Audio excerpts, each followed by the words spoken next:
Bonjour à tous, bonjour mesdames et messieurs ici présents en salle, merci d'être avec nous.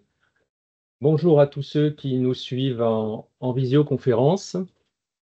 Je m'appelle Sylvain Brou, mon entreprise s'appelle Delmont Group. Je suis un caoutchoutier, donc membre d'Elanova.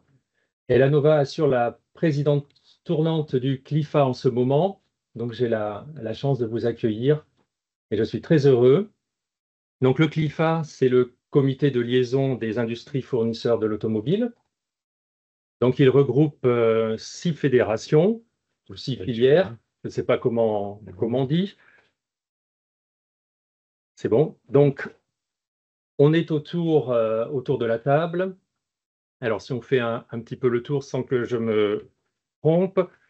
Donc Monsieur Jean-Louis Pêche pour la FIEV, qui est aussi PDG d'AFCA, donc la FIEV, Fédération des industries des équipements du véhicule. Ensuite, nous avons en face de moi, donc représentant la FIM, son directeur général, Benjamin Frugier. Pour le GPA, le président de Plastivaloir, M. Findeling. On est accueilli aujourd'hui et on l'en remercie par Didier Dugrand, donc le directeur de la Fédération française de la carrosserie. Donc merci à eux pour leurs moyens techniques. Et nous aurons l'intervention un petit peu plus tard, je ne sais pas s'il est dans le champ de la caméra, de Wilfried Boyot pour la Fédération française Forge et Fonderie. Voilà, donc ces 6 organisations professionnelles ont ce comité de liaison créé en 2005. On regroupe 3600 entreprises environ, donc ce qui est conséquent, 3600 entreprises françaises, environ 240 000 salariés, et on génère dans l'automobile un chiffre d'affaires autour de 52 milliards. Bien, alors, notre matinée va s'organiser comme suit. Nous avons invité, parce que si on refait un petit peu depuis le début d'année nos interventions, le CLIFA a produit un communiqué de presse début février alertant sur nos difficultés de la filière automobile. Début de l'année, on parlait beaucoup des normes CAFE.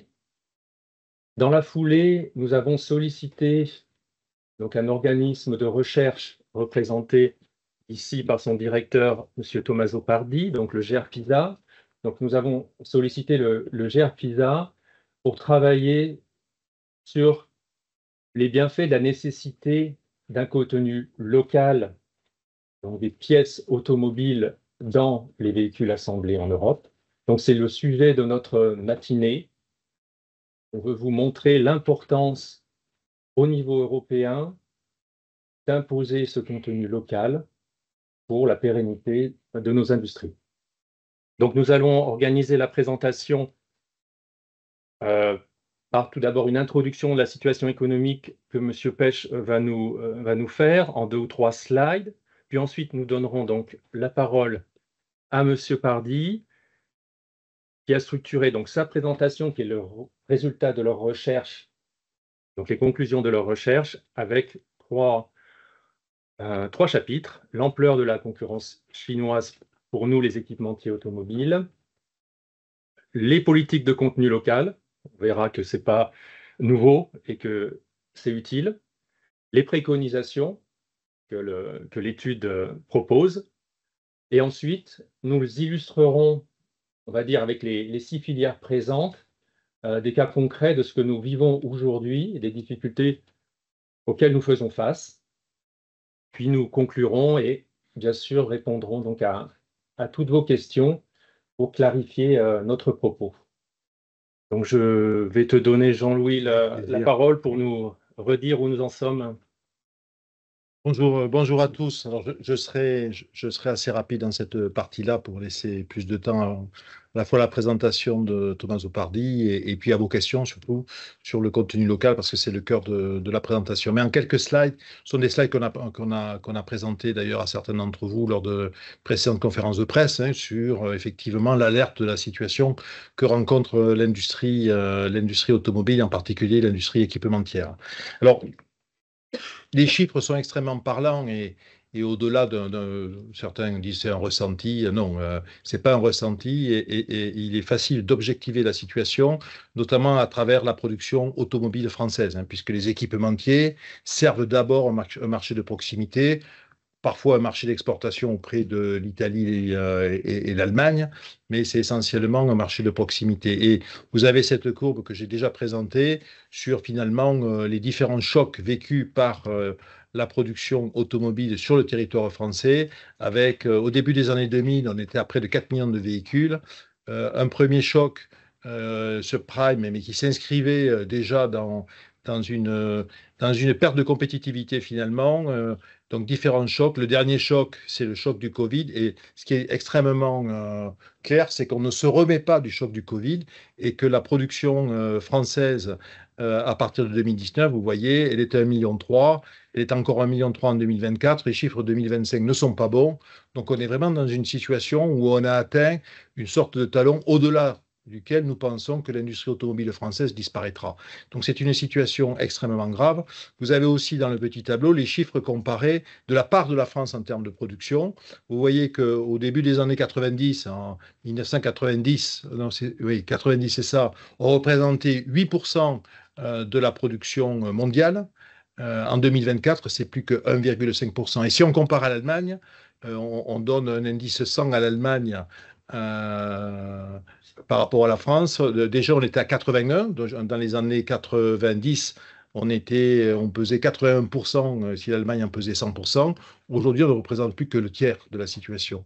Donc, c'est vraiment, vraiment une période très, très difficile pour l'ensemble de notre industrie. Alors, les défis, vous les connaissez. Je vais commencer par le bas du tableau, hein. Il y a les défis technologiques qu'on a présentés bien des fois sur l'électrification, la digitalisation des véhicules. Tous ces défis ont conduit l'industrie équipementière à faire des investissements très importants pour les accompagner. Et malheureusement, le choc des volumes fait qu'à un moment donné, on ne peut pas retrouver l'argent qui a été mis, hein, les amortissements sur la R&D, les amortissements sur les outils de production. Donc, c'est un moment extrêmement difficile. Les volumes ne sont pas au rendez-vous.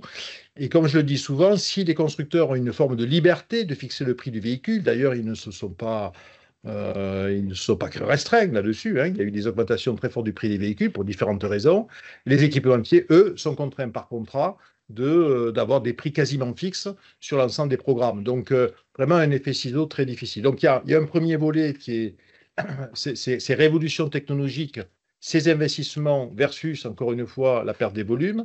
Deuxième élément, la crise inflationniste, hein, sortie du Covid, la guerre en Ukraine, augmentation des coûts de salariaux, augmentation des coûts d'énergie. Deuxième coup, donc deuxième lame, en quelque sorte, sur l'industrie équipementière. Les chutes de production venant, encore une fois, mettre cette industrie en difficulté. Alors, je ne sais pas si c'est une cerise sur le gâteau ou une pastèque sur le gâteau. Les droits de douane américains, vous voyez qu'on n'est pas encore sorti des négociations. Donc, et puis, dernier élément en date qu'on aurait pu rajouter sur ce slide, c'est effectivement l'export contrôle chinois, hein, sur les matières premières. Forcément, c'est les derniers éléments d'actualité. La Chine ayant une stratégie menée de longue haleine, encore une fois, avec une vraie perspective stratégique, eh bien aujourd'hui, ils contrôlent un certain nombre de matières premières, de transformation de matières premières, et ils vont utiliser ces outils pour peser sur un certain nombre d'éléments de négociation. Donc c'est une situation extrêmement compliquée pour l'industrie et les défis voilà, les défis auxquels elle est soumise. Nous avons, suite à ça, et on l'avait annoncé, on a lancé différentes enquêtes, FIEV, CLIFA, CLEPA, différentes échelles. Au niveau du CLIFA, on peut passer au suivant, on a lancé pour voir comment c'est vécu par nos équipementiers sur le terrain. Et ce qu'on voit, c'est qu'effectivement, 70% des gens qui ont répondu estiment que leur production en France et en Europe est extrêmement fragilisée. Donc, ça correspond bien aux chiffres. Il y a un vécu territorial. Nous y étions hier en région Lorraine pour rencontrer les entreprises du territoire qui vivent cette situation. Il y a une pression des donneurs d'ordre très importante pour la délocalisation. Ils le ressentent. Donc, c'est des éléments importants. Donc, ils sont incités en plus à délocaliser ou à fournir, parce qu'une part de ces sociétés équipementières sont des sociétés internationales. Donc, ils auraient la capacité de fournir nos constructeurs de la Chine. Donc, c'est les pressions pour dire fournissez-nous à moindre coût. Donc, il y a tout un travail à faire et c'est l'intérêt du local content comme on va le voir. En tout cas, l'impact sur la production serait de l'ordre de, vous voyez, 30 à 50% suivant les études. Mais quand on est en dessous, comme la France, du seuil critique, hein, c'est la disparition. Donc, on a une situation européenne qui est déjà vraiment très difficile et une situation française qui est catastrophique. Voilà. Ce que je peux dire, ce que je dis souvent. Donc, il est temps de prendre des mesures.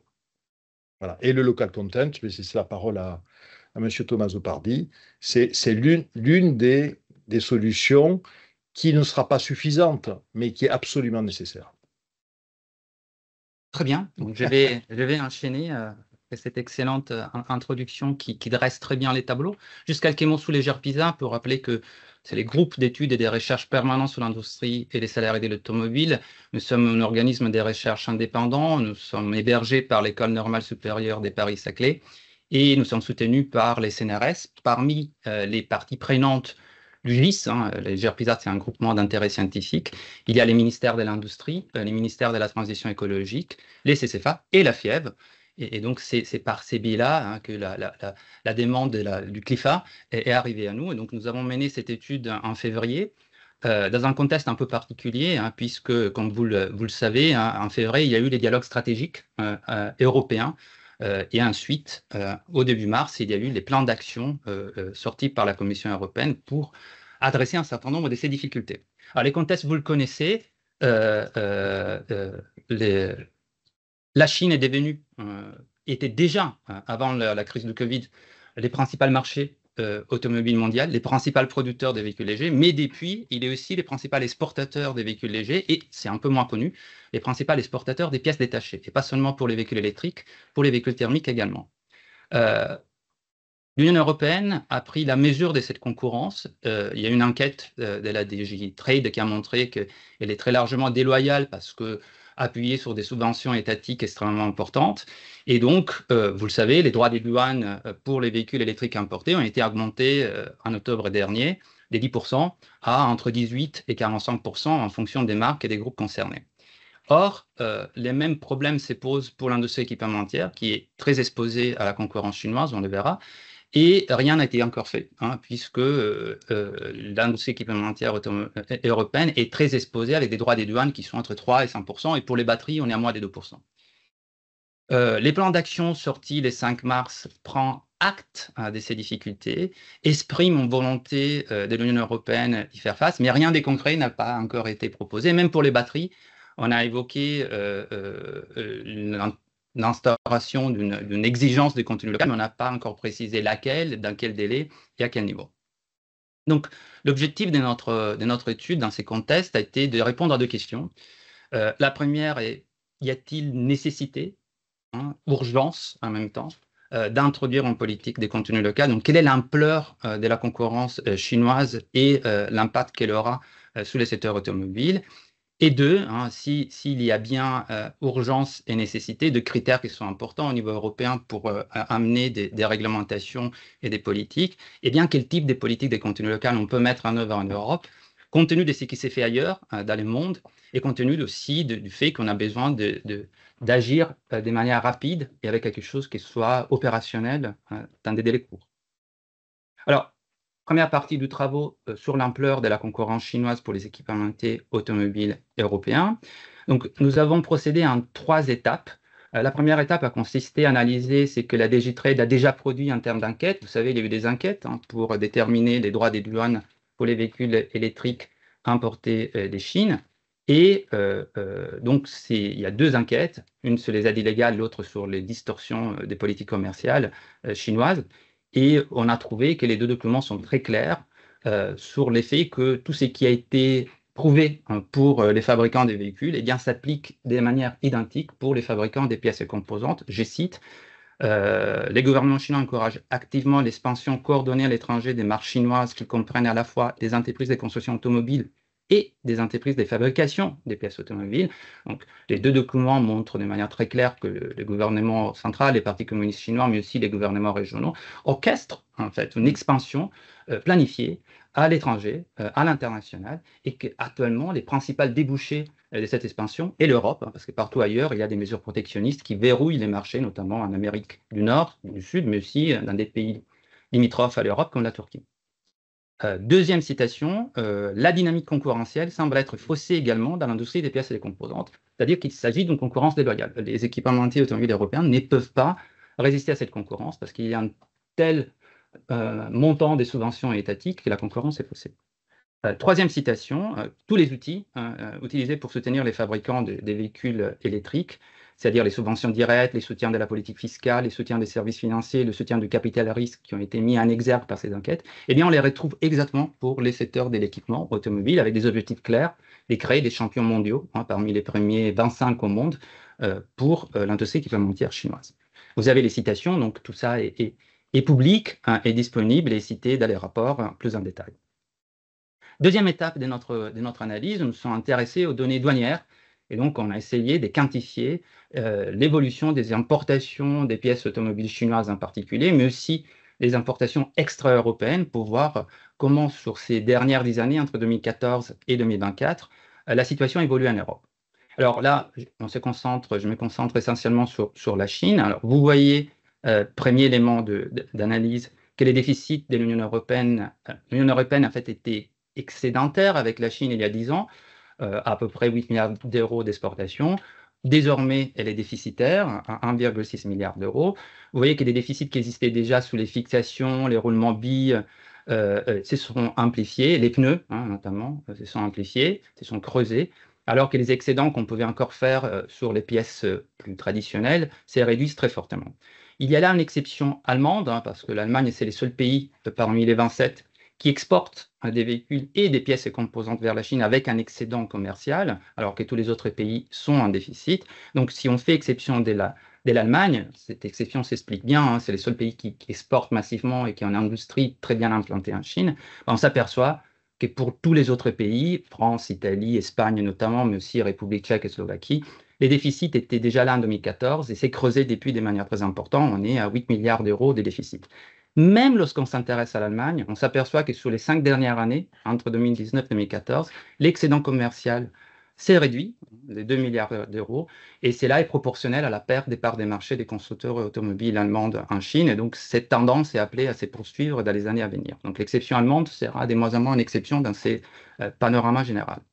Si on intègre dans les données commerciaux de l'Allemagne les batteries lithium-ion, on s'aperçoit que l'Allemagne est déjà en déficit par rapport à la Chine. Et si on dézoome et on intègre, donc on regarde sous l'ensemble des pays européens, on s'aperçoit que les déficits commerciaux automobiles avec la Chine, quand on intègre les batteries, est désormais de 21 milliards d'euros par rapport à un excédent de 7 milliards d'euros, un peu plus de 7 milliards d'euros, il y a 10 ans. Donc il y a des tendances très claires qui montrent cette pénétration commerciale accrue des importations des pièces automobiles chinoises. Donc il est clair aussi que ces tendances vont se poursuivre, car l'écart des compétitivités, comme a été évoqué tout à l'heure, se creuse. L'impact de l'inflation due à la guerre en Ukraine a affaibli la compétitivité coût des équipementiers européens face à la concurrence chinoise. La question est maintenant de savoir qu'est-ce qui va se passer sur les 5 années à venir, parce que comme l'industrie équipementière est un peu particulière, ce sont les donneurs d'ordre qui décident où les marchés vont aller. Et donc, très vite, on peut basculer vers des commandes massives qui vont s'orienter vers un sourcing chinois. Et ça, on ne peut pas l'anticiper de manière claire avec ces données. Donc, on a réalisé en coopération avec les CLIFA un questionnaire en ligne qui a été rempli en février 2025 par 108 équipementiers automobiles français pour avoir un peu de visibilité sur la période 2025-2030. C'est un échantillon important, 108 entreprises, qui représente l'ensemble de la filière. Toutes les branches du CLIFA, toutes les fédérations du CLIFA y sont représentées. On a 60% des équipementiers des premiers rangs, 40% des deuxièmes rangs, donc aussi la filière est représentée à ces différents niveaux des sous-traitances. Ce sont des entreprises qui sont bien implantées en France, mais qui ont aussi des usines en Europe occidentale et en Europe orientale. Comme on l'évoquait tout à l'heure, ce sont des entreprises internationales, compétitives, donc au niveau mondial. Plus de la moitié a au moins un site de production en Chine, beaucoup en Inde, au moins un quart en Turquie, au Maroc. Seulement un quart des entreprises interrogées n'a pas de site de production dans ces pays low cost. On leur a posé la question, est-ce que par rapport à ces sites que vous avez déjà, vos donneurs d'ordre, que ce soit des constructeurs, mais aussi des équipementiers des premiers rangs, sont en train d'exercer des pressions pour déplacer ce que vous produisez actuellement en France ou en Europe vers ces pays-là. Et la moitié des entreprises qui ont répondu à ces questions ont dit oui, et ils ont indiqué clairement que ces pressions s'orientent d'abord vers la Chine et puis dans un deuxième temps vers l'Inde. Ensuite, on a demandé aux entreprises qui n'ont pas des sites de production dans ces pays s'il y a des pressions pour en créer. Et là encore, on a un tiers des entreprises qui a répondu oui, et dans une situation globalement difficile. Donc, ils sont moins concernés par la création de ces nouvelles entreprises, mais c'est plutôt orienté vers les Maroc et dans une moindre mesure l'Inde, où on sait les constructeurs français sont en train d'augmenter leur production récemment. Ça, c'est la partie la plus importante, c'est évoqué. On leur a demandé de chiffrer l'impact de ces délocalisations, donc exclusivement ces délocalisations, pas tous les autres contraintes qui pèsent aujourd'hui sur les constructeurs, juste l'effet de perdre les contrats à cause de ces déplacements des productions vers des pays low cost. Et vous voyez que 3/4 des entreprises ont répondu qu'ils sont impactées, tant en France comme en Europe, à plus de 15%. Donc, plus de 15% de leur production va disparaître sous les 5 années à venir à cause de ça. Quand on regarde la France, on voit que la moitié des entreprises qui ont répondu positivement à ces questions, qui sont impactées à plus de 15%, en fait, ils sont impactés à plus de 50%, dans certains cas, plus de 80%. En Europe, c'est un peu moins. Quand on regarde les moyennes, la moyenne française indique que c'est entre 30 et 50% de la production qui va disparaître sous les 5 années à venir si rien n'est fait pour freiner cette tendance à la délocalisation. Et on est à 15 et 30% en Europe. Donc, je viens aux conclusions de cette première partie de notre analyse. Première conclusion, l'ampleur de la concurrence chinoise est bien établie par les enquêtes européennes et son côté déloyal également, surtout pour les constructeurs, mais aussi également pour les équipementiers. La concurrence chinoise se manifeste déjà depuis 10 ans par une augmentation régulière des importations des pièces et composantes automobiles en Europe, avec un déficit qui est déjà aujourd'hui de 21 milliards d'euros et qui est appelé à augmenter de manière importante sur les années à venir. Et sur la base du questionnaire réalisé, on voit qu'entre 30 et 50% de la production automobile française et entre 15 et 30% de la production des pièces et composantes automobiles européennes sera impacté sur les 5 années à venir. Alors, juste pour vous donner un ordre de grandeur à l'échelle française, cela représente entre 35 000 et 45 000 emplois sur les 5 années à venir. Alors, pour éviter un bouleversement de la chaîne d'approvisionnement, nous proposons dans les rapports un niveau de contenu local fixé à 80%. Et on considère que cette mesure est un filet de protection. Je m'explique à comment on est arrivé à cette valeur.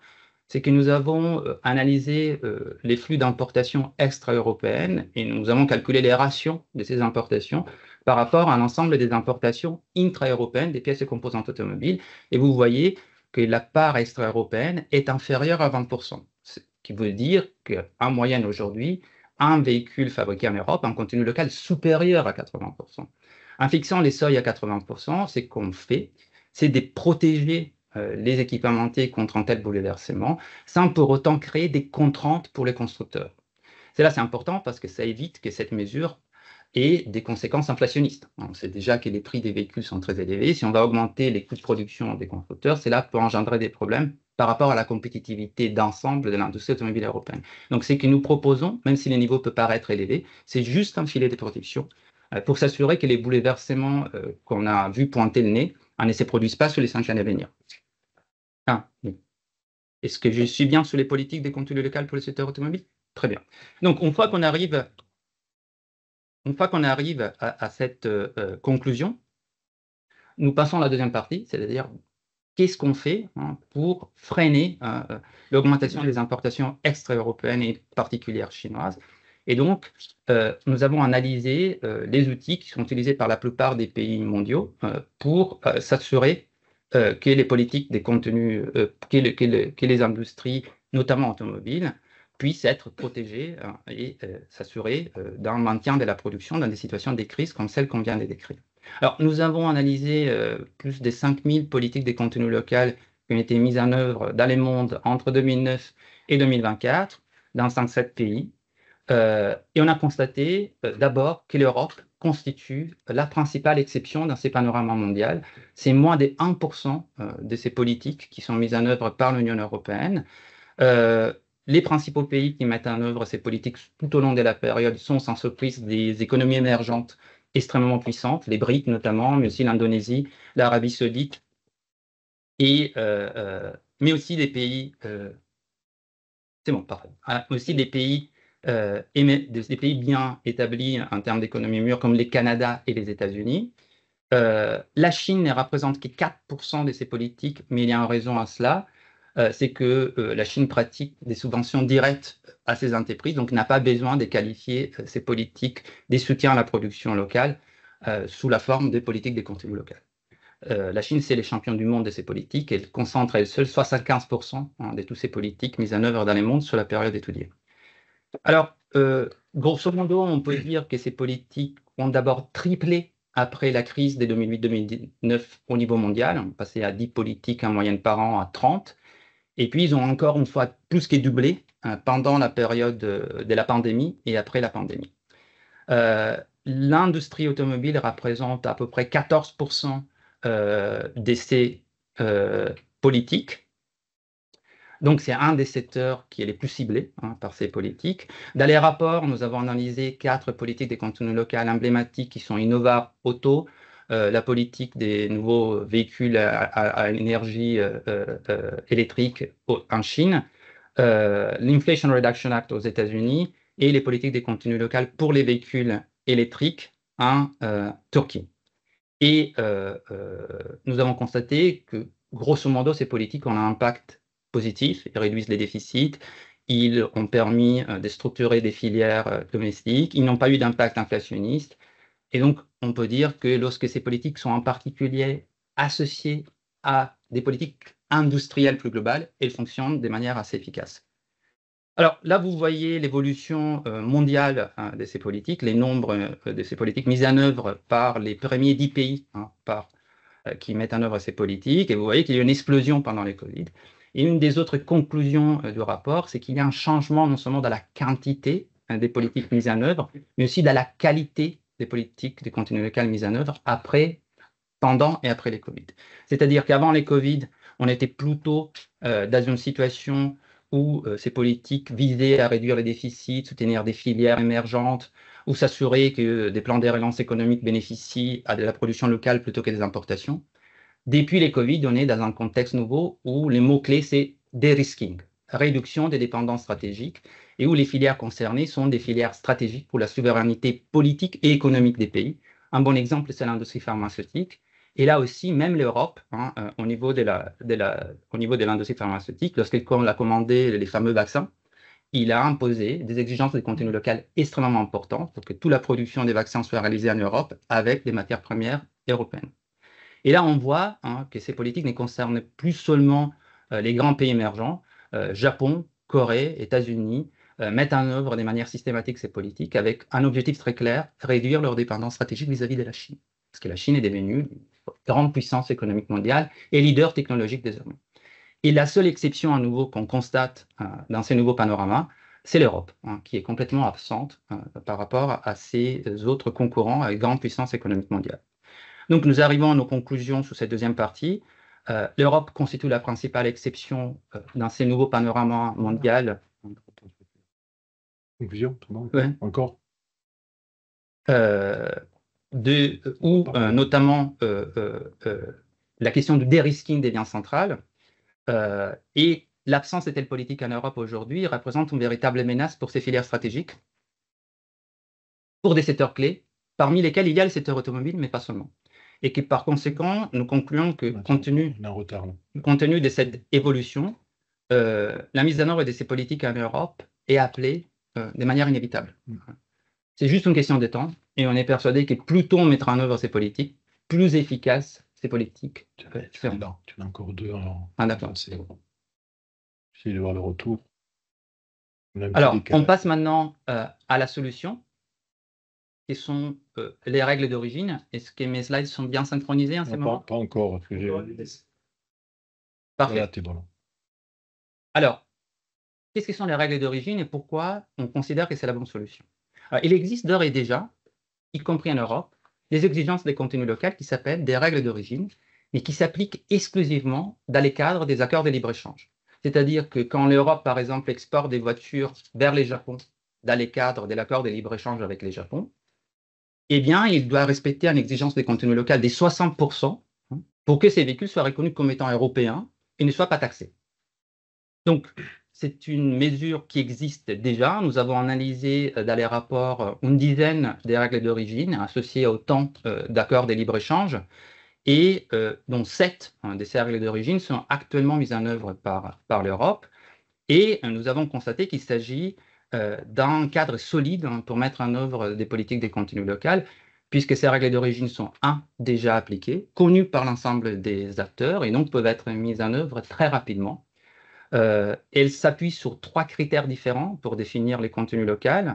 Les changements des classifications tarifaires. Quand une pièce change de classification tarifaire, on peut considérer que cette pièce a été transformée dans un pays et donc désormais originaire de ces pays. On peut y ajouter aussi le pourcentage des valeurs ajoutées qui fixe en valeur des contenus locaux et donc établir certains seuils pour qu'une pièce automobile ou un véhicule soit reconnue comme étant d'origine européenne. Et enfin, on peut aller jusqu'à exiger la localisation de certaines opérations pour certaines pièces ou composantes. Donc, il faut que les véhicules soient assemblés, voire produits en Europe pour qu'ils soient reconnus comme étant européens. Alors, ce que nous proposons sous cette base, c'est de créer une règle d'origine européenne. Pour l'instant, la règle d'origine ne s'applique aux véhicules qui sont exportés. Désormais, nous proposons de créer une règle d'origine qui s'applique à l'ensemble des véhicules produits au sein du marché unique pour les marchés uniques et l'exportation.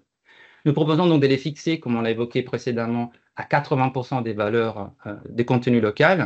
On utilise ici les termes techniques de maximum, c'est la valeur maximale des matériaux non originaires, qui serait donc limitée à 20%.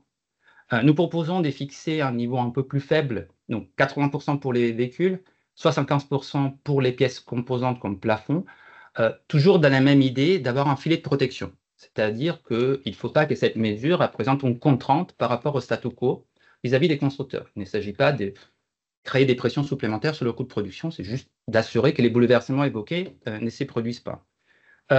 On propose également d'aller plus finement distinguer ces règles d'origine en fonction des différents groupes des pièces, toujours avec le même concept des filets de protection en tête, en s'inspirant de ce qui est fait aux États-Unis, dans les cadres de l'accord de libre-échange nord-américain, où vous voyez, on distingue entre pièces de base, pièces principales et pièces complémentaires, avec des niveaux de contenus locaux différents qui reflètent les degrés de globalisation de ces pièces-là.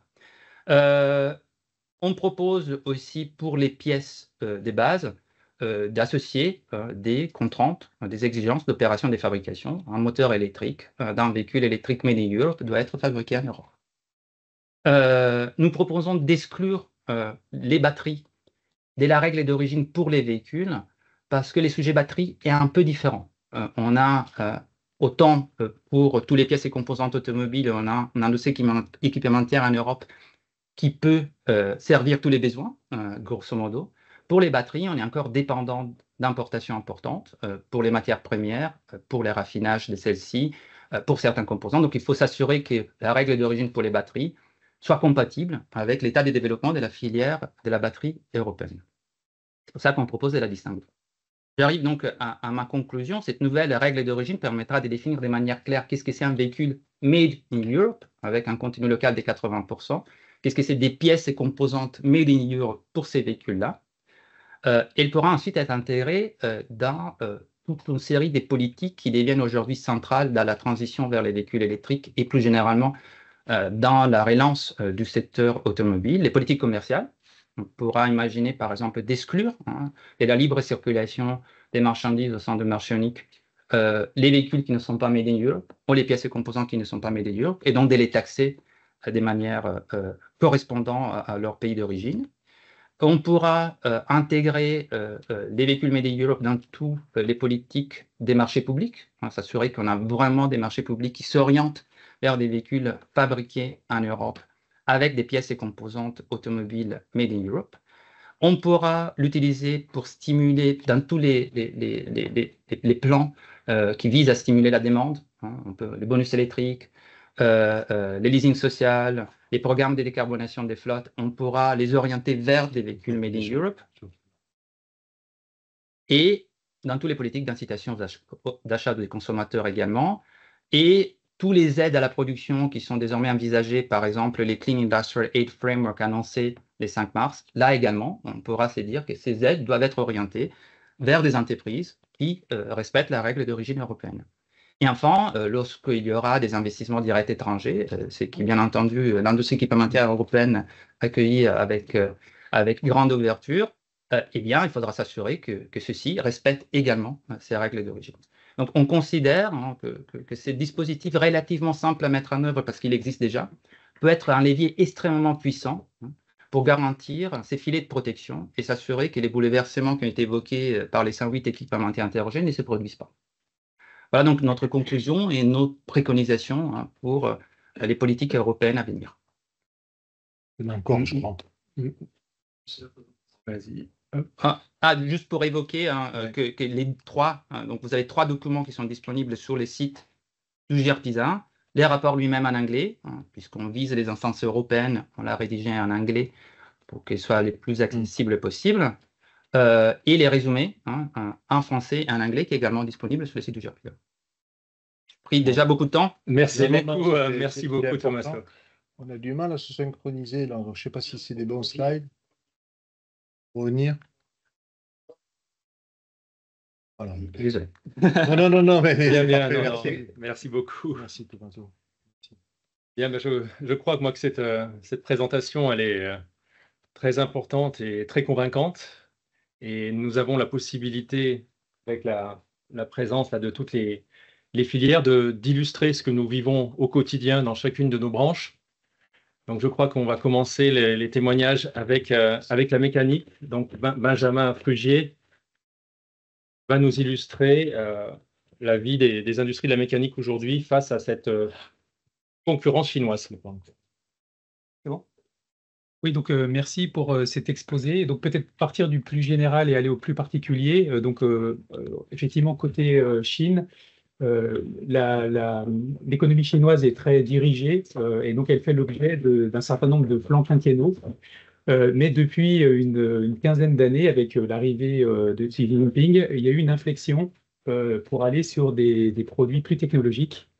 Et donc, il y a eu la publication du plan Made in China 2025 qui sélectionne 10 produits emblématiques pour les Chinois. Donc, on va retrouver les véhicules électriques, ou en tout cas non thermiques. On va retrouver d'autres produits aussi qui concernent la mécanique, comme le machinisme agricole, les machines-outils. Enfin, il y a un certain nombre de secteurs qui vont faire l'objet d'un certain nombre de dispositifs publics. Donc, un certain nombre d'opérateurs, donc d'organismes de recherche, ou la Chambre de commerce européenne en Chine, ont évalué ces politiques-là. Donc le slide de gauche, ça montre donc je dirais l'analyse de Merix, donc qui est un think tank allemand, Mercator Institute of Chinese Studies. Et donc ils ont regardé par secteur le nombre de dispositifs à l'œuvre. Et on voit donc pour la partie en rouge qui concerne les véhicules, donc tout compris, y compris les véhicules électriques, qu'il y a du support et du financement, des subventions à tous les niveaux, à tous les niveaux, donc au niveau provincial, au niveau même parfois des villes, sur la R&D, etc. Le point important, c'est... alors, il faut juste que je le retrouve. En fait, il concerne toute la chaîne de valeur. Voilà, donc c'est l'avant-dernier point, en fait. Et vous voyez que l'automobile est dedans. Donc ça veut dire que la puissance publique chinoise a financé, a subventionné le secteur automobile, mais pas que les constructeurs, l'ensemble de la chaîne de valeur. Donc ça, c'est vraiment le point important. C'est-à-dire que ça concerne tous les acteurs présents aujourd'hui. Le second volet, c'est en fait les effets de cette politique-là, puisqu'en fait la Chambre de commerce européenne vient de publier un rapport d'évaluation du Made in China 2025, donc fait un bilan qualitatif, mais aussi quantitatif. Et le quantitatif, c'est essentiellement de regarder la variation des importations sur ces produits-là de l'Union européenne vers la Chine et évidemment regarder la même chose, les exportations de la Chine vers l'Union européenne. Donc là, on voit que pour les véhicules électriques et les products, donc ça concerne aussi un certain nombre de composants, la Chine maintenant est importatrice nette par rapport aux Européens. Donc ça, c'est vraiment, voilà, donc on a ça sur l'ensemble des secteurs du Made in China. Alors la situation n'est pas la même dans tous les secteurs, parce qu'il y a certains secteurs pour lesquels l'Union européenne a encore un avantage comparatif, mais là, pour l'automobile, on voit bien l'inflexion. Alors peut-être un exemple concret, puisque rien ne parle mieux qu'un exemple concret au-delà de ces chiffres. Alors, bon, moi j'ai plein d'exemples, je vais te donner un du secteur automobile, puisque c'est pertinent aujourd'hui, où on a un adhérent de chez nous qui produit en France, qui est sur un marché alors que je vais appeler de niche, parce que c'est des pièces de sécurité pour le freinage. Donc il y a relativement peu d'acteurs dans le monde. Donc il exporte de la France, notamment vers les grands constructeurs américains. Donc ça veut dire que le produit a une valeur. Et là récemment, donc il y a 2 mois, il a reçu un appel de son principal client américain qui lui dit j'ai une entreprise chinoise que je ne connais pas et qui vient de se positionner sur ses produits avec des prix nettement inférieurs aux vôtres. Et donc là, la question, c'est effectivement l'émergence d'un acteur chinois qui vient de nulle part et qui arrive sur un marché qui est quand même difficile, puisqu'en fait, c'est des pièces de sécurité, ce qui veut dire derrière, pour le constructeur, il y a quand même des validations importantes qui sont faites. Ce n'est pas juste un élément anodin du véhicule, c'est une pièce de sécurité. Et donc là, il y a quand même des questions qui se posent sur l'émergence assez rapide de ce type d'acteurs.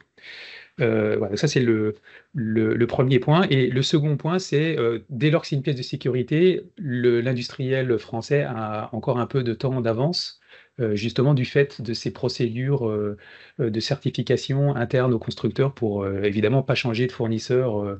Il ne peut pas changer de fournisseur comme ça. Mais en fait, là, le produit est tel que le fabricant français a un petit peu encore de marge de manœuvre, mais il sait que dans quelques années, cet avantage-là sera annulé en fait par la performance de l'acteur chinois. Donc des exemples comme ça, on en a plein dans notre secteur, sur des contrepoids, de machines de levage. La liste est très importante, où effectivement des acteurs chinois émergent avec des prix défiant toute concurrence, en lien avec ce modèle économique très particulier qu'est la Chine. Merci pour la mécanique. Donc, je crois que maintenant, c'est à vous, Didier, pour la carrosserie. Bien, donc bonjour à tous. Didier Dugrand, effectivement, délégué général de la FFC, Fédération française de carrosserie. Pour rappel, la FFC intègre les métiers de la construction, de l'aménagement, de l'équipement et de la réparation dans la carrosserie industrielle. Alors, je ne vais pas reprendre le contexte économique, mais nous sommes bien en phase. Nos adhérents constatent bien un contexte général de morosité des marchés avec une recherche systématique maintenant du prix le plus bas. C'est surtout ça qui prédomine. Et il est certain que l'accroissement de la concurrence chinoise ne va pas aider nos activités industrielles en Europe. C'est pourquoi on est vraiment convaincu, en effet, qu'il est important de mettre en place des mesures de protection de nos entreprises.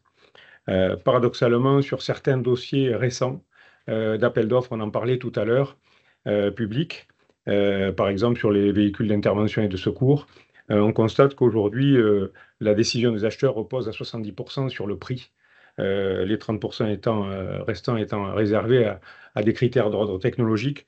C'était l'inverse il y a encore quelques mois, donc c'est un point important. Ce principe de sélection des fournisseurs favorise déjà les entreprises dans certains pays européens dans lesquels la main-d'œuvre est la moins chère.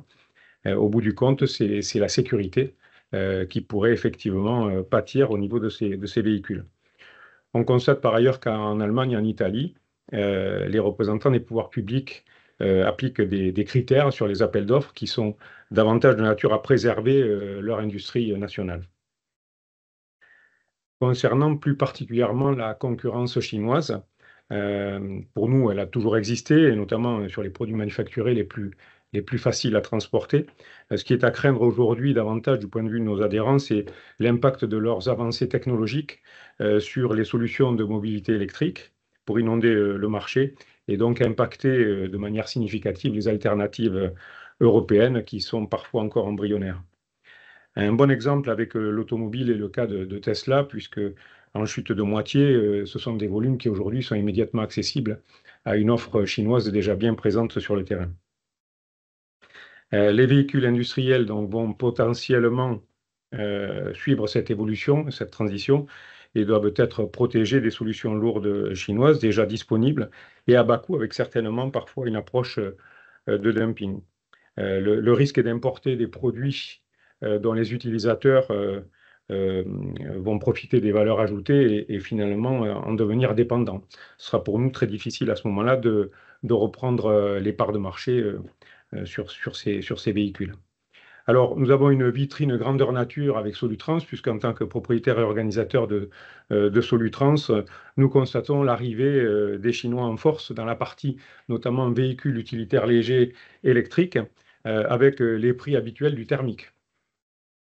Pour citer quelques entreprises comme Jack Motors, Guangxi, Maxus, et on a Windrose, dont vous voyez l'événement récent, donc Windrose qui va s'implanter d'ici 2 ans à côté de Toyota à Valenciennes.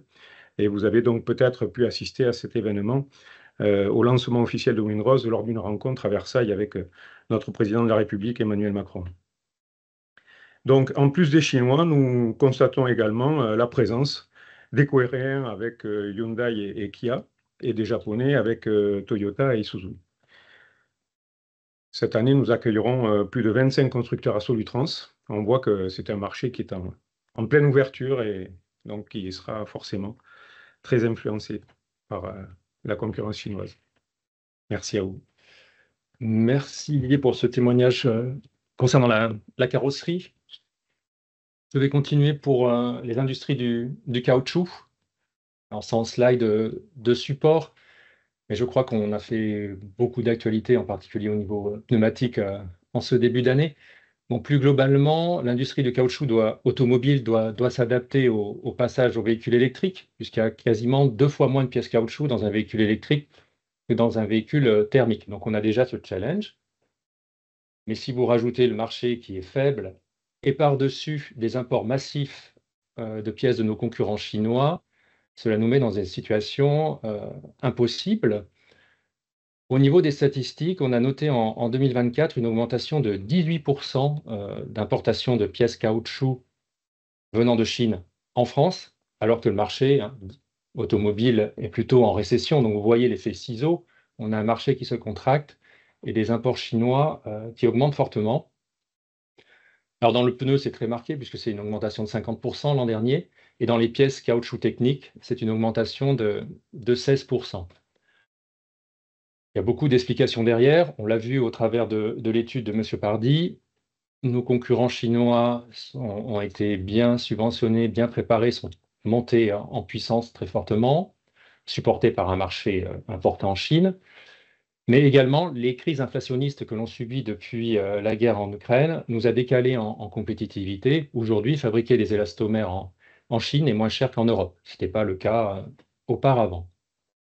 Donc, nos clients, constructeurs ou équipementiers de rang 1, se tournent vers les fournisseurs chinois. Donc, d'où des impacts importants pour nos activités en France. Bien sûr, ça a été emblématique, les annonces des fermetures des usines Michelin, mais sachez bien que dans le caoutchouc des pièces techniques, on est des plus petites entreprises, mais on contracte tous nos activités en France, en Europe, à bas bruit, mais on réduit l'emploi, on réduit les usines, donc il y a un impact significatif sur notre économie, sur nos territoires. On va parler pour tous mes confrères, mais je peux vous citer un exemple personnel que j'ai vécu dans mon entreprise. J'ai dû fermer une usine à Barcelone parce que le client principal, donc un grand équipementier, quand je lui ai présenté les hausses de prix liées aux inflations qu'on a subies là, depuis 2021, il m'a dit, si tu fais ça, moi je serai obligé d'aller chercher les pièces en Chine. Et donc c'est ce qui s'est passé. Je ne pouvais pas vendre mes pièces à perte. Et on en a conclu ensemble que mon activité à Barcelone n'avait plus de raison.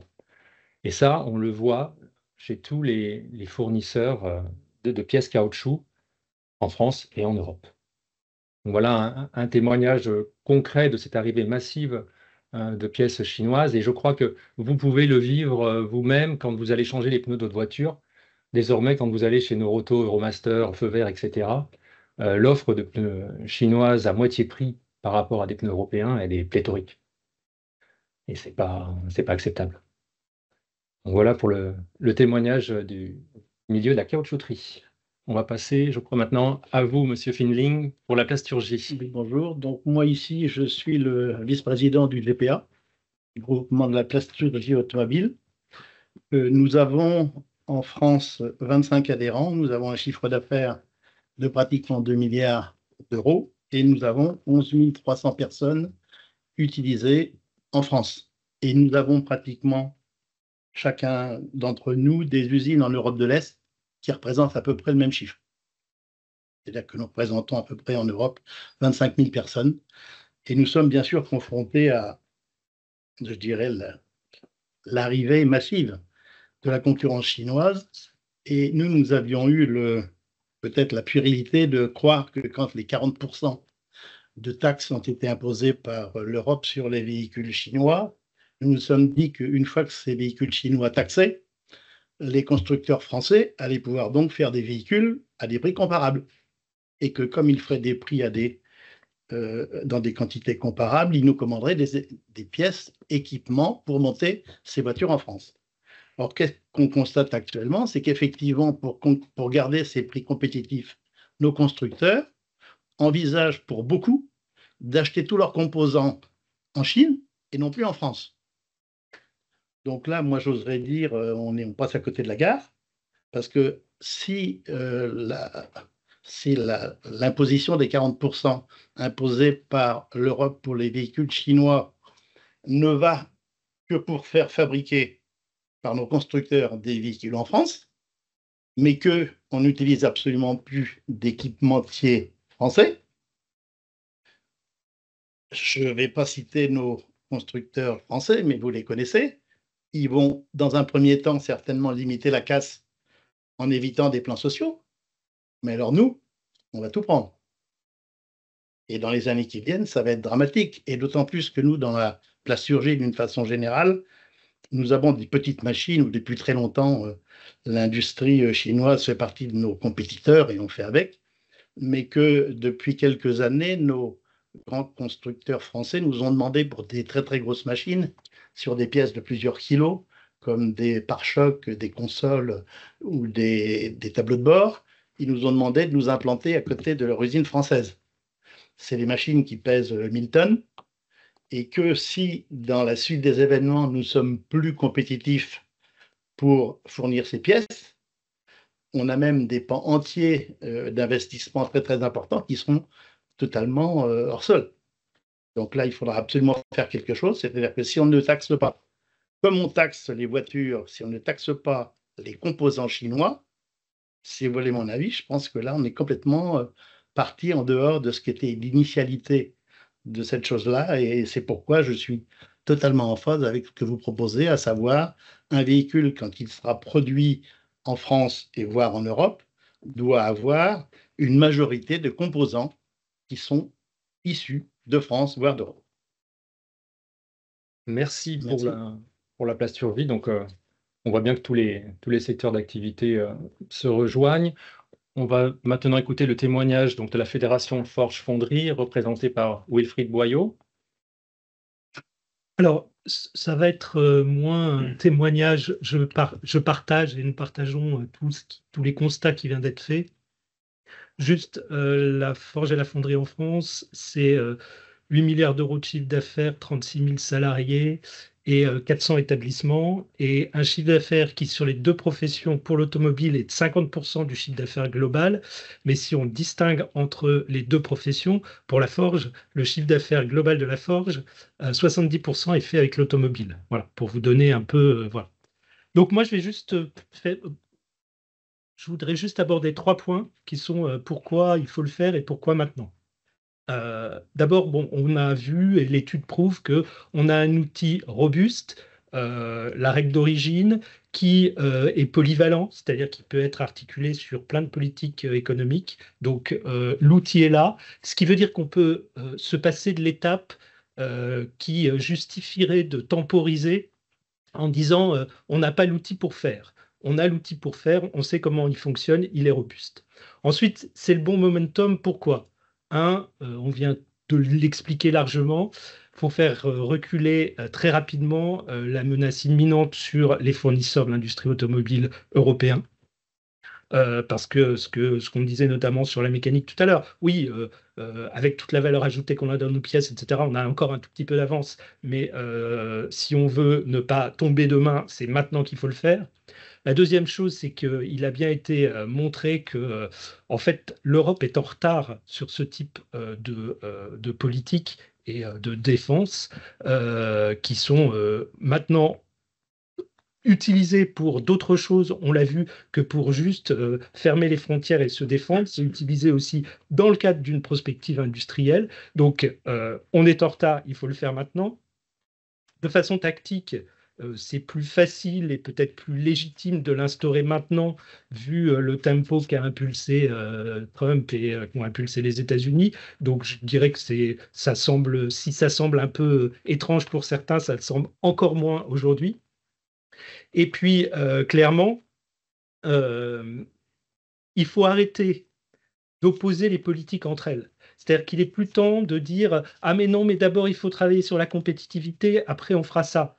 Aujourd'hui, on a un outil qu'il faut mettre en application de façon urgente et ça va permettre d'accompagner et d'attendre les résultats d'une politique de compétitivité industrielle qui doit elle aussi être menée. Je veux dire, on ne va pas reprendre Draghi, etc. Mais c'est pas l'un avant l'autre ou l'un contre l'autre. On a besoin de ça pour sécuriser. Et ça ne veut pas dire qu'il ne faut pas qu'il y ait de la compétitivité industrielle et des politiques fortes qui soient menées parallèlement, mais qui auront des résultats, je dirais, à un terme un peu plus éloigné. Troisième point, aujourd'hui, on voit qu'il y a une très grande part de la filière qui est mobilisée pour porter ce message et pour expliquer combien il est juste. Ici, il y a des grands équipementiers mondiaux et puis il y a des N-2. Moi, je représente plutôt des N-1 et des N-2. On est, je dirais, tous d'accord pour porter ce message. Il y a pu y avoir des différences peut-être géographiques, y compris en Europe. On peut penser que c'est en train de s'estomper. Bon, il manque peut-être encore quelques bonnes volontés de certains membres de la filière, on les attend. Et puis surtout, voilà, qu'est-ce qui manque maintenant, une fois que nous, on est mobilisés, qu'a priori, on commence à convaincre un peu au-delà de ceux qui sont à l'initiative de cette démarche, eh ben, il manque clairement un engagement puissant de la puissance publique. Il manque un engagement puissant de l'Union européenne, mais l'Union européenne, je ne vais rien vous apprendre, c'est certes des institutions, mais c'est aussi des États membres. Donc très clairement, il faut que l'Union européenne et que les États membres se saisissent maintenant très rapidement de cet outil et le mettent en place à marche forcée, parce qu'il est la condition pour déployer des politiques qui doivent elles aussi être mises en place très rapidement. Voilà. C'est juste un plaidoyer, mais je pense que voilà, c'est pour ça qu'on a demandé au GERPISA de travailler, et c'est pour ça qu'on est là tous aujourd'hui. Merci beaucoup, Wilfried. Jean-Louis, si tu veux terminer le tour de table pour la fièvre. Juste des exemples, ils sont suffisants. Je crois que effectivement, si on résume, d'abord, c'est un outil qui existe. C'est une condition nécessaire à ce filet que présentait Tommaso Pardi. C'est un filet de protection à minima. C'est une condition nécessaire, non suffisante, mais c'est une condition absolument nécessaire. Donc, c'est important d'utiliser cet outil. C'est important de le faire vite. Et c'est pour ça qu'on porte cette parole tous ensemble au sein de la PFA, à travers les réseaux européens, pour essayer de faire bouger les choses le plus rapidement possible. On est le seul territoire mondial qui ne sait pas se protéger. C'est quand même incroyable, mais c'est comme ça. Donc il faut changer de logiciel, et il faut que l'administration européenne change de logiciel. Elle le fait à travers la pression des États membres, à travers les différents pouvoirs qui existent au sein de la Commission européenne. Donc voilà, il faut porter la parole, parce que le temps ne travaille pas pour nous. Tous les jours, il y a des entreprises qui ferment, des plans de licenciement à bas bruit. Et ce qui est grave en France, c'est que pendant 2 ans, on nous dit il ne va rien se passer parce que la situation politique française est escalée. Ça, c'est pas possible. Donc, il faut arriver à se sortir de cette situation pour pouvoir prendre des décisions, porter des paroles au niveau de la communauté européenne et effectivement prendre des actes comme on l'a fait pour le café. Mais la norme café, ça a pris quand même des mois et des mois pour arriver au résultat. Donc, on reste très inquiet sur la capacité à faire au bon moment parce qu'encore une fois, et je voudrais rajouter une chose, on ne l'a pas dit, mais il ne faut pas oublier que 80% de la valeur du véhicule, ce sont les équipementiers et fournisseurs. C'est un point, on parle des constructeurs automobiles, mais il ne faut pas oublier ça. Et deuxièmement, il faut aussi noter que les Chinois, ils ne comprennent pas pourquoi on ne l'a pas déjà fait. C'est-à-dire que ce n'est pas un problème vis-à-vis de la Chine, ce n'est pas agressif vis-à-vis de la Chine. C'est un élément, une condition nécessaire pour sauvegarder une souveraineté industrielle. Voilà. Bien, nous arrivons donc au terme de ces présentations et de ces témoignages. Je vais juste insister sur le dernier point que Jean-Louis Pech a mentionné. Moi, j'étais personnellement la semaine dernière en Chine et mes interlocuteurs ont des visées très, très ambitieuses, de passer de 30 millions à 50 millions de véhicules assemblés en Chine. C'est leurs ambitions affichées par leur gouvernement et leur industrie. Forcément, il faut trouver des débouchés. Et par rapport au contenu local, comme disait Jean-Louis Pech, pour eux, ça leur paraissait normal, parce que la question, c'était BYD s'installe en Hongrie et il commence à demander à ses fournisseurs chinois d'investiguer l'Europe pour le suivre. Donc, ils imaginent bien qu'on va chercher à garder nos emplois et à garder notre industrie automobile en Europe, en France. Donc, il est vraiment urgent que la Commission européenne et les États membres s'emparent des dispositifs présentés, donc de contenu local, au travers de la règle d'origine, qui sont des choses existantes et donc transposables rapidement à l'industrie automobile. Je crois que maintenant on est disposé à un temps d'échange et ouvert à essayer de répondre aux questions que vous pouvez avoir, parce que c'était très fourni. Alors, je ne sais pas comment on va s'organiser, mais on va voir comment. Donc, j'imagine que les questions en salle.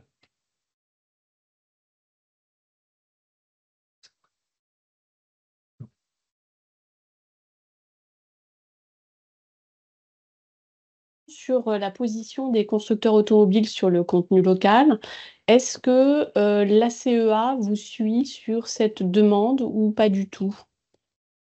Je pense que de mieux en mieux, je vais le dire comme ça. Je pense qu'il y a une évolution dans la position des constructeurs de par les dialogues que nous menons à différents endroits, en particulier au sein de la PFA, avec effectivement le fait que sur le court terme, il y a quelques mois, certains constructeurs pensaient que ça serait très facile de sauvegarder leur marge, voire de les développer en faisant du sourcing chinois. C'est une évidence. Mais de l'autre côté, on leur dit que c'est une vision court-termiste et que ça tuera l'écosystème européen, ça finira par tuer leur marché alors qu'ils sont face à une concurrence chinoise qui est organisée en filière et extrêmement puissante. Donc c'est une vision court-termiste. Ça, je pense que ça fait son chemin. Ils avaient la crainte effectivement du surenchérissement parce que c'est une question qu'ils nous ont posée. Effectivement, avec une règle de local content limitée à 80%, c'est un filet de protection. C'est tout à fait, c'est la situation actuelle et ils vivent avec. Donc, on a bien senti une évolution et qu'ils sont prêts aujourd'hui à travailler sur le sujet. Encore une fois, s'ils se projettent une vision moyen terme, ils ont le même problème que l'ensemble de la filière. Parce que c'est eux qui disparaîtront avec nous. Donc, si vous voulez, alors, de prime abord, comment dire, ça leur saute pas aux yeux, et sûrement pas au niveau de leur service achat. Mais quand on discute avec eux au fond, comme on le fait au sein de la FIEV avec Stellantis et Renault et les patrons des achats, là, on a senti une vraie évolution. Donc, je pense qu'on est dans la perspective d'un accord sur le sujet, encore une fois, pour sauvegarder l'industrie européenne. Alors, l'industrie française, c'est encore autre chose, parce qu'effectivement, on est les derniers de la classe. Donc, il faut résoudre le problème européen et résoudre le problème français qui, lui, d'une gravité extrême. Mais les constructeurs, nos constructeurs, qui sont, en tout cas, Renault reste un constructeur français, Stellantis, c'est un constructeur international, je ne sais plus comment le qualifier.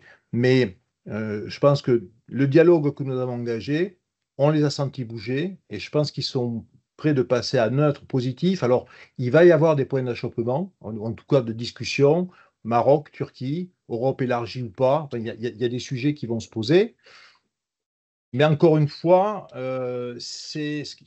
l'enjeu, c'est vraiment la sauvegarde de l'industrie. De la même façon, l'Allemagne n'était pas du tout alignée sur ce sujet-là il y a quelques mois, y compris d'ailleurs les équipementiers allemands.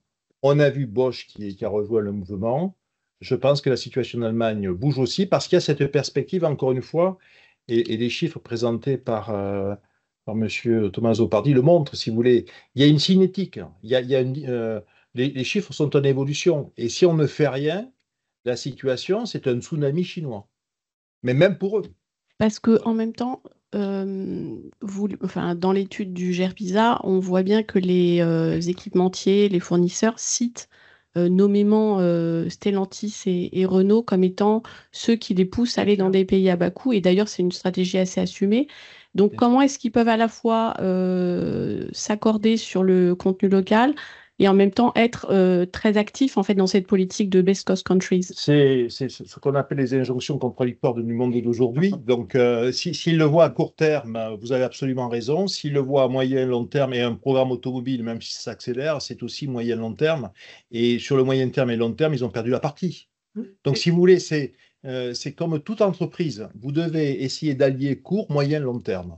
Mais des entreprises, et il y a des constructeurs que je ne citerai pas, qui ont favorisé le court terme, ils sont dans des situations où ça se paye.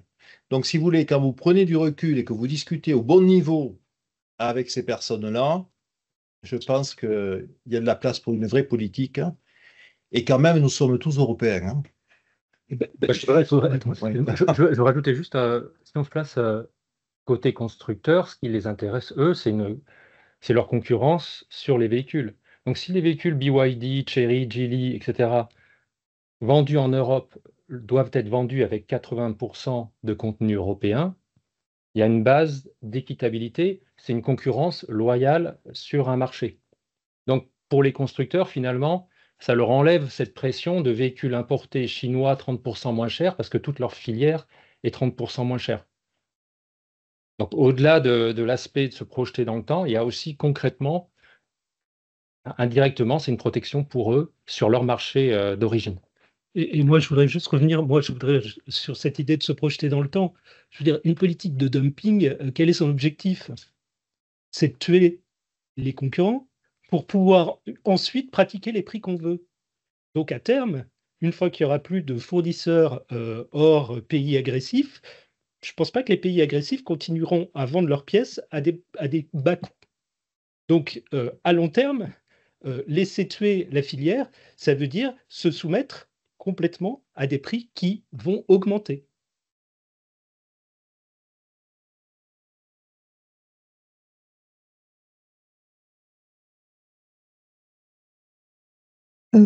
Bonjour, Sophie Fay du Monde. J'ai plusieurs questions. Il y en a une, peut-être que vous avez expliqué, pardon, je suis arrivée un peu en retard, je ne comprends pas pourquoi c'est un filet de sécurité et pas quelque chose d'obligatoire, cette mesure. Enfin, pourquoi vous présentez ça comme un filet de sécurité?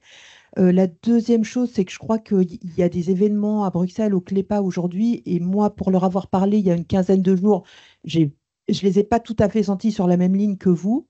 Et ensuite, est-ce que votre élan ne va pas être arrêté tout de suite par la crise des aimants?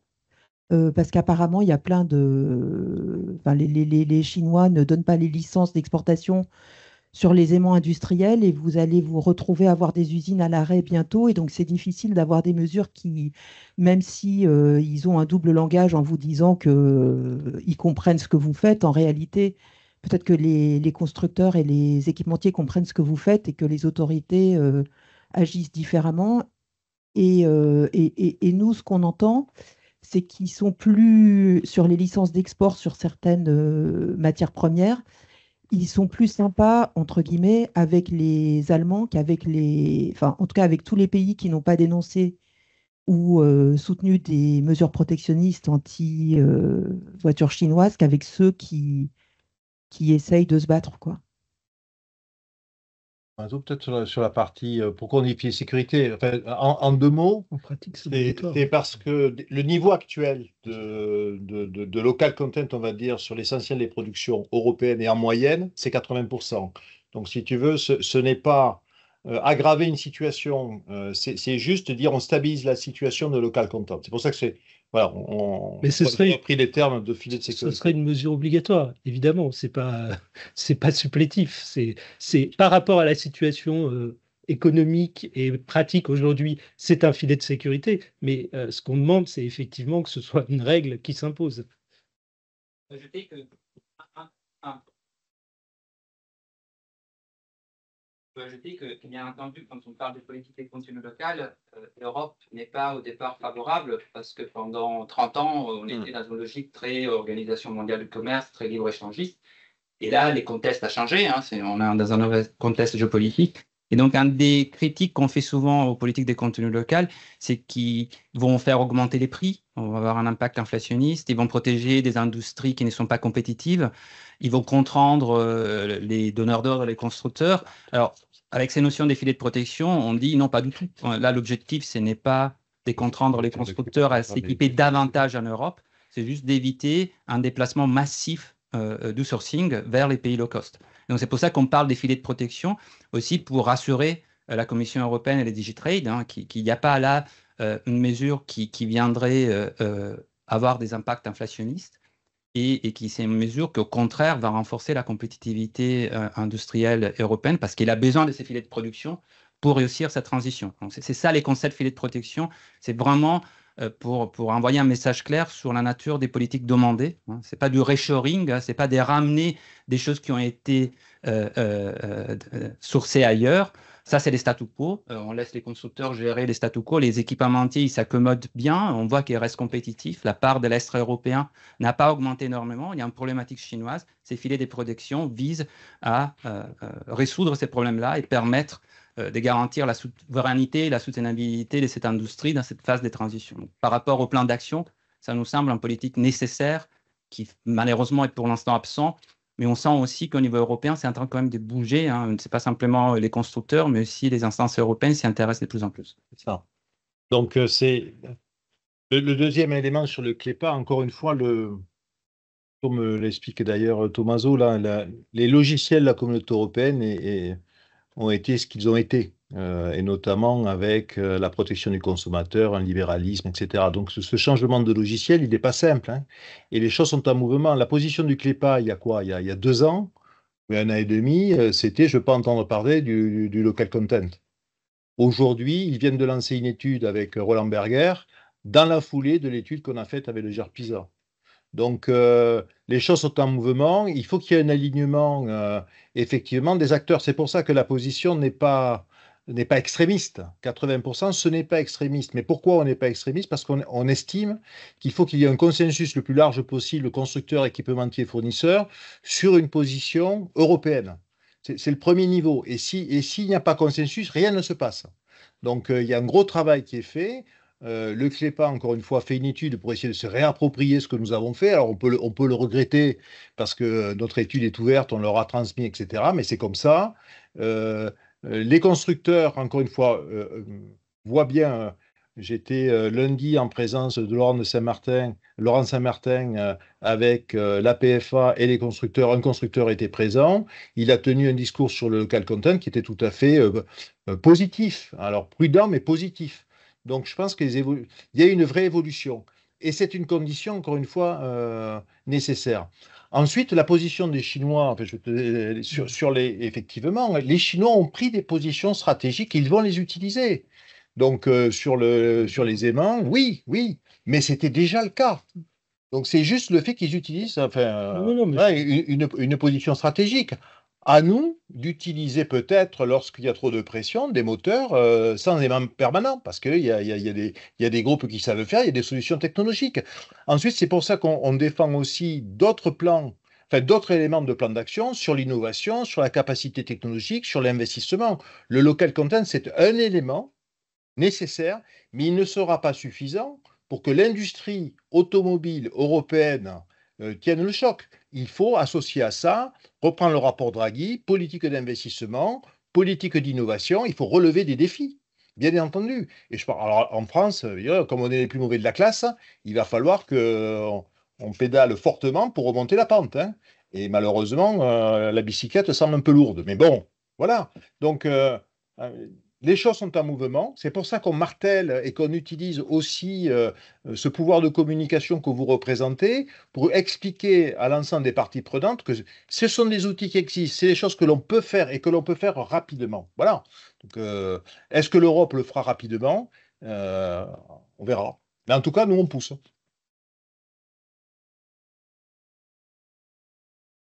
Et la Chine, encore une fois, c'est une négociation. Donc, ils ont pris des positions sur la transformation des terres rares, sur les mines, et nous, on n'a rien fait. Alors, il va falloir se réveiller. Est-ce qu'on continue à laisser dérouler ou pas? Juste, y a-t-il à ce jour des États membres réfractaires au local content? Et qui sont-ils? Parce qu'on parlait de l'Allemagne qui semblait changer d'avis et il y a encore tout un ensemble de pays qui pensent qu'ils vont pouvoir dealer avec les Chinois. Et d'ailleurs, c'est une chose que je voulais dire. Là, les stratégies américaines et chinoises, c'est d'éviter des positions européennes. Donc, c'est de faire pression sur chaque État membre de façon différenciée pour qu'il n'y ait pas consensus européen. Mais c'est normal, c'est notre système qui. Donc, c'est à un certain nombre de pays à porter la parole pour dire que le gagnant-gagnant, c'est un gagnant européen. Alors, c'est vrai que les pays qui pensent qu'ils vont accueillir BYD, qui vont accueillir, voilà, il y a des pays qui vont être un peu plus à court terme, voilà, un peu plus mou du genou sur le sujet. Mais c'est aux autres pays à expliquer, attendez, on est une communauté européenne. Et encore une fois, notre souveraineté, nos modèles politiques, nos modèles sociaux sont dépendants de nos industries. Et ce que je dis là, ce n'est pas que pour l'industrie automobile, c'est l'ensemble de notre industrie qui est mis à mal. Donc si nous n'avons pas un changement de logiciel pour protéger notre souveraineté, nous ne serons qu'un marché et à terme, nous ne serons plus rien. Donc, y compris pour ces pays qui peuvent avoir imaginé qu'ils vont mieux tirer leur épingle du jeu que l'Allemagne ou la France. Hein, et c'est vrai qu'il y a des pays qui tirent mieux leur épingle du jeu pour de multiples raisons. Donc, il faut une communauté. Cette communauté, dans des pays démocratiques, ça prend plus de temps. Donc, voilà. Donc, c'est notre système qui veut ça, mais notre système, on veut le protéger. Donc, il faut bosser. Oui, il y a traditionnellement, hein, il y a ceux qui sont par théorie opposés à tout ça. Donc, vous les connaissez, hein, c'est les Pays-Bas, les pays scandinaves, qui n'ont pas forcément beaucoup, en tout cas, d'implication dans ces questions-là, mais c'est une question voilà, de philosophie. Alors que oui, nous, notre sujet, c'est quand même de défendre un modèle qui est le nôtre, avec la question, elle est quand même, nos salariés, qui sont-ils? Et qu'est-ce qu'on va faire dans les communautés nationales de ces salariés si demain, ils n'ont plus ce genre de boulot? Et c'est ce qui nous importe aussi aujourd'hui. Et si on reprend un peu pays par pays, c'est vrai qu'on est peut-être précurseur et on a besoin de porte-voix sur notre façon de penser. On sent très bien que l'Italie, l'Espagne, on a tous des usines ou des confrères dans ces pays-là, ont un peu la même idée, comprennent. L'Allemagne, on va les amener parce que c'est traditionnellement le leader d'industrie automobile européenne. Et après, vous avez tous les pays de l'Est. Et si on regarde un peu leur histoire en fait dans l'industrie automobile, c'est une histoire qui est plutôt récente, qui va dater d'une trentaine d'années, où on a installé des capacités de production dans les pays de l'Est. Donc eux, ils ont toujours vu l'industrie automobile plutôt en croissance, jusqu'à la stagnation là, de nos marchés. Mais c'était plutôt une industrie positive et porteuse. Et ils commencent à souffrir eux-mêmes de ces délocalisations en Chine, de ces imports chinois. Donc il ne faudra pas trop de temps, je pense, pour que les ministères des industries, les ministères des économies de ces pays-là se rendent compte que leur tissu industriel automobile, c'est plus une fierté, c'est plus quelque chose qui apporte de plus en plus de valeur à leur pays, mais quelque chose qui souffre. Et donc, au sein des 27, je pense que petit à petit, ils vont avoir cette intention, comme nous, de mettre ce contenu local, même si BYD, Chery, Geely s'installent plutôt chez eux. Et le basculement de l'Allemagne aura une influence sur un certain nombre de pays d'Europe de l'Est. Si vous permettez, je crois aussi qu'il y a un problème de morale. Parce que si nous avons le moral, nous allons investir pour le futur. Et comme actuellement, on a plutôt la tête dans le guidon et qu'on ne regarde pas vraiment la route, mais on regarde notre guidon, c'est pas comme ça qu'on va garder des prérogatives, si tant est qu'on en ait encore, pour garder dans les 5 ans qui viennent des marchés porteurs. Il faut qu'on investisse. Et si on veut investir, il faut avoir le moral. Et le moral, il faut ou nous le donner, ou alors qu'on prenne des pilules le matin pour l'avoir, mais il faudrait qu'on le retrouve. Parce que notre outil est vieillissant aussi. Et les Chinois investissent à tout va. C'est-à-dire que les Chinois investissent dans des machines extrêmement modernes. Et si on compare avec les nôtres, qui dans certains cas sont un petit peu vieillissantes, il faut qu'on investisse. Donc là, on a fait la quadrature du cercle. Et au-delà du moral, on a besoin des acteurs financiers. Et aujourd'hui, quand vous vous présentez, vous dites mon entreprise, elle est majoritairement dans l'industrie automobile, les banques, les fonds, tout le monde se détourne. Ils ne vont pas vouloir vous financer une reprise d'entreprise, des investissements. Ils disent votre marché, il est flat, vous avez des imports chinois massifs, votre industrie, elle est morte. Avec un contenu local au niveau européen, ça redonne aussi de la visibilité à nos partenaires financiers, puisqu'ils vont se dire, bon, bah, c'est bon, ils se projettent, même si le marché européen automobile est très mature, ça donne quand même 15 millions de véhicules, donc c'est quand même pas un petit marché, mais il nous faut une vision moyen-long terme pour aussi embarquer avec nous les milieux financiers, pour moderniser notre outil et reprendre notre compétitivité. Je peux ajouter juste un élément. La question des alignements européens. Quand l'enquête européenne est arrivée au bout, on s'attendait que ça passe pas au niveau du Conseil. Encore okay. Non, voilà, okay. Devant la caméra. Nous. On s'attendait que l'Allemagne, qui était hostile pour des raisons évidentes à taxer les importations des véhicules chinois parce qu'elle est très exposée en Chine aux représailles, gagne puisqu'elle s'était positionnée contre. Et lorsque les votes est arrivé au Conseil, sur les 27, il n'y a eu que 7 États, dont l'Allemagne, qui ont voté contre les mesures. Ça montre bien que si les équilibres européens sur ces questions sont en train de bouger. Et là, si l'Allemagne bouge, il n'y aura plus personne pour s'opposer, en fait. Si on a vu que l'Allemagne, en s'est positionnant contre, on a mobilisé que l'Hongrie, Malte et quelques autres pays pour soutenir sa position, cela veut dire que non seulement les logiciels européens peuvent changer, mais que les équilibres qui permettent le changement des logiciels sont déjà en train de changer. Je pense que les terrains mûrs, qu'il y a moins d'écran à se faire, parce que c'est vrai que la France avait une position du type sous beaucoup de ces dossiers. Si l'Allemagne n'est pas d'accord, s'il n'y a pas des prémices favorables au niveau européen, on ne va pas bouger. C'est peine perdue. Là, maintenant, je pense que les contextes ont changé et qu'il y a vraiment des marges de manœuvre importantes.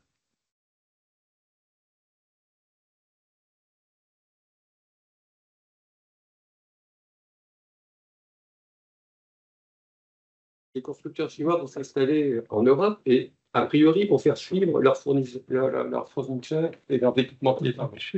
Mais ça ne nous aidera pas à vivre au final, puisque eux aussi vont bénéficier du filet que vous mettez en place et n'auront plus de taxes dans les équipements qui livreront aux constructeurs, puisque les équipements seront faits sur l'Europe avec leurs machines apparemment plus performantes que l'outil industriel européen actuel.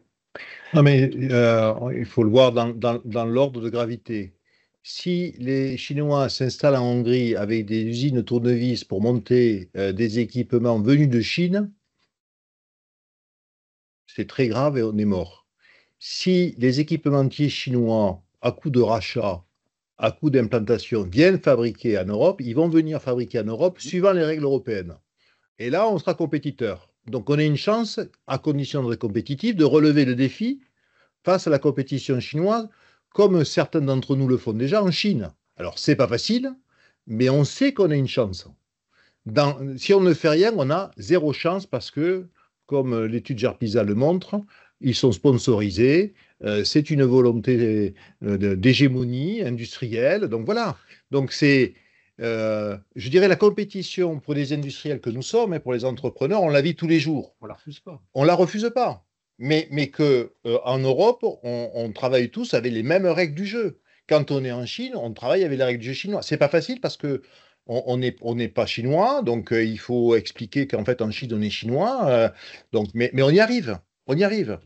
Ce qui est fou, c'est quand à un moment donné, on laisse la porte grande ouverte, comme c'est le cas aujourd'hui, et donc un BYD, après avoir importé massivement des voitures par bateau, il arrive, il fait une usine tournevis et il va assembler des composants chinois. Là, c'est 30% moins cher, donc on est mort. Par contre, dans le cas du local content, si pour en tout cas les voitures qui bénéficient des politiques européennes de relance, d'électrification, etc., il doit avoir des voitures européennes, il sera obligé, et les fournisseurs chinois seront obligés de venir, mais venir travailler avec nos syndicats, nos règles du jeu, nos contraintes réglementaires et autres joyeusetés que l'on sait mettre à la disposition de tout un chacun. Donc, bienvenue. Bienvenue. C'est aussi un argument que l'on développe auprès des constructeurs en leur disant, écoutez, nous, la compétition, elle ne nous fait pas peur. C'est pas nous protéger pour nous protéger, mais nous faire semblant qu'on est aux mêmes règles du jeu que les équipementiers chinois, c'est pas vrai. On est en Chine, on sait de quoi vous nous parlez, c'est pas pareil. Donc, local for local, oui, mais des autres moyens de fonctionner, ça marche pas. Et tout le monde le comprend, parce que ceux qui sont de part et d'autre, ils savent de quoi on parle.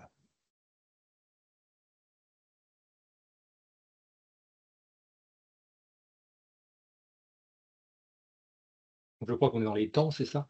Je ne sais pas si les gens en ligne avaient la volonté de poser des questions ou pas, non?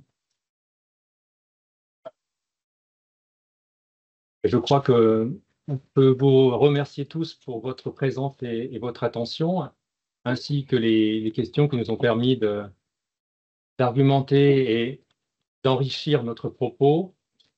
L'étude FIFA GERPISA est disponible, comme l'a dit M. Pardy, donc, sur le site Internet. Vous nous connaissez, on a donné nos noms, vous connaissez nos filières. Si vous avez besoin de compléments ou après coup de nous reposer des questions de précision, on est disponible pour vous. Merci beaucoup. Merci. Merci à tous. Merci.